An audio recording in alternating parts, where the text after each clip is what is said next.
Je suis ici dans le parc des Jardins des Plantes à Saint-Cyprien, près du stade de football des Capellans.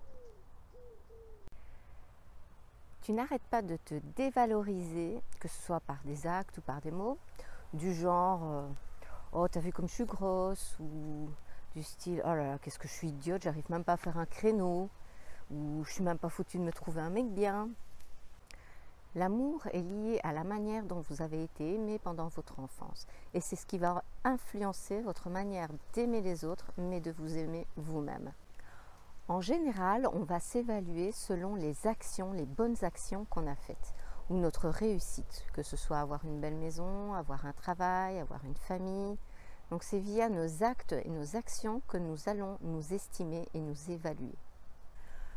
Plus on réalise nos idéaux, et nos réussites, et plus on est fier de soi. Et c'est de cette manière qu'on s'évalue.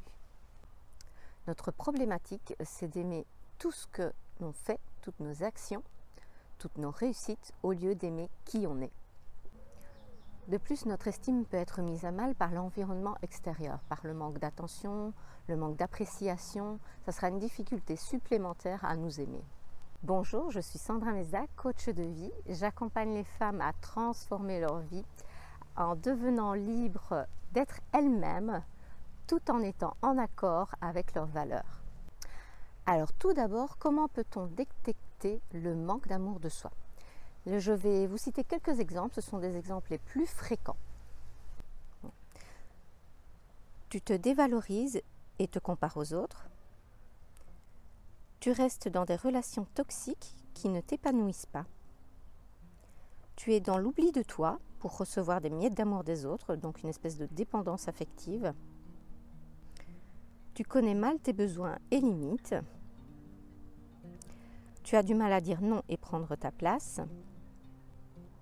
Tu manques de douceur et de patience envers toi. Tu portes des masques sociaux et tu manques d'authenticité. Tu te justifies. Tu n'aimes pas te voir dans la glace ou en photo. Tu as du mal à croire aux compliments que l'on te fait et tu prends mal les critiques. Tu as un sentiment de rejet et d'abandon dans tes relations. Ce sont les autres les responsables. Si tu ne changes pas ta situation, tu seras toujours déçu si tu attends de l'amour et de l'attention de l'extérieur.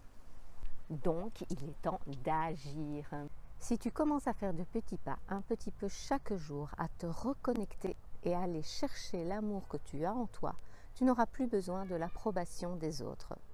Tu pourras te montrer tel que tu es, avec tes forces, tes faiblesses, tes imperfections, et tu finiras même par les aimer.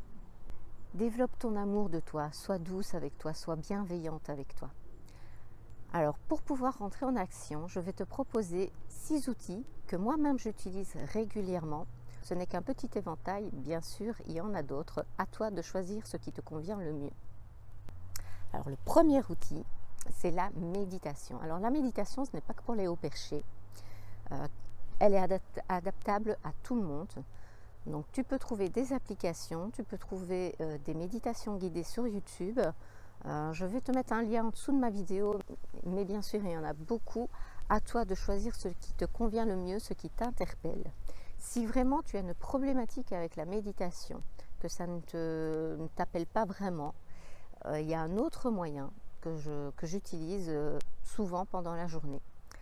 Tu prends juste quelques minutes, 5 minutes, pour respirer, tu fermes les yeux, tu inspires, tu expires, tout en fermant les yeux, tu essayes de ressentir comment fonctionne ton corps à l'inspire, comment il s'ouvre.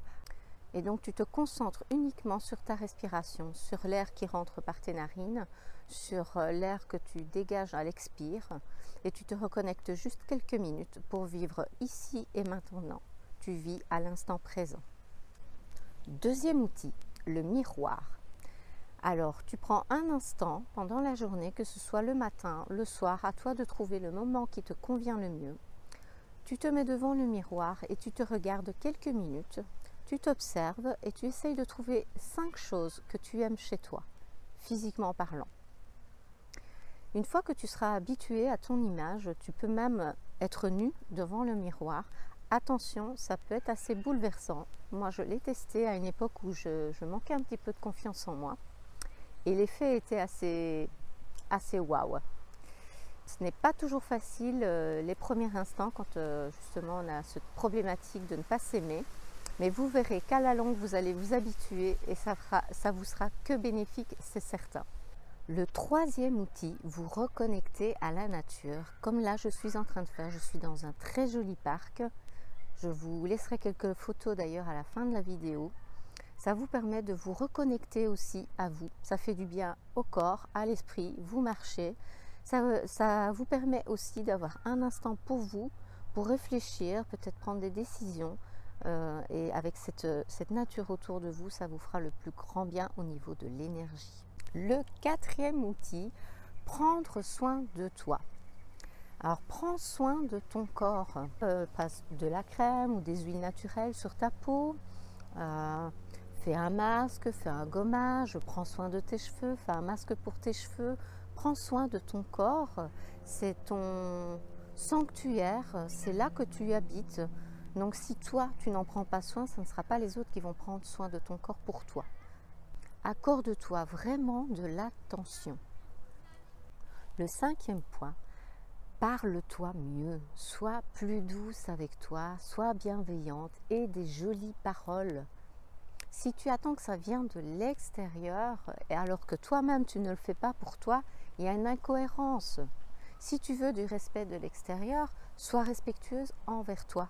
Sois plus douce quand tu te trompes, c'est pas grave. Dis-toi plutôt des mots doux au lieu d'être dans l'agressivité envers toi-même. Traite-toi comme tu souhaiterais être traité par les autres. Et enfin, le dernier point, fais-toi du bien en règle générale. Lis des livres qui t'inspirent, dont les sujets t'intéressent. Écoute des vidéos, des podcasts sur YouTube qui peuvent t'inspirer, qui peuvent te donner de l'énergie et qui te font le plus grand bien.